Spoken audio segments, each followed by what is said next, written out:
Big shock for over 4 lakh Indian students in America.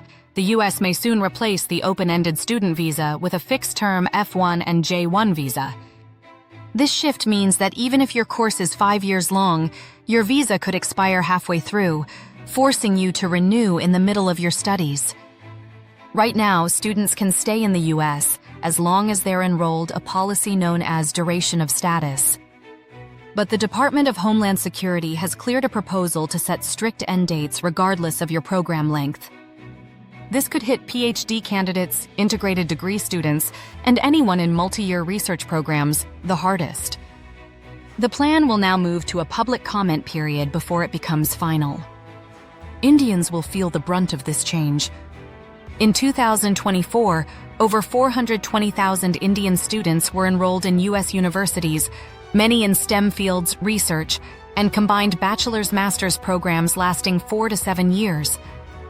If passed, the new rule means extra application fees for extensions, risk of mid-semester disruptions if approvals are delayed, and possible impacts on optional practical training windows and job offers. Education consultant Ritesh Jain warns that instead of being assured of staying until program completion, students will face mid-course renewals, adding stress during critical academic work.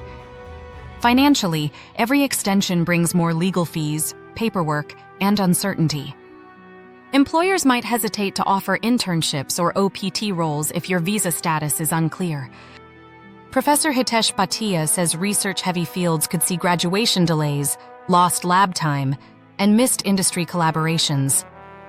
Other countries link visa duration directly to course completion, making them far more predictable.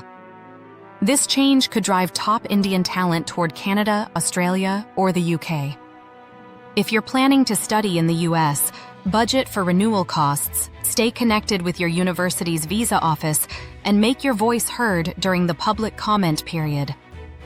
Would you still choose the US if your visa could expire mid-degree? Let us know in the comments section. Subscribe for more immigration-related updates.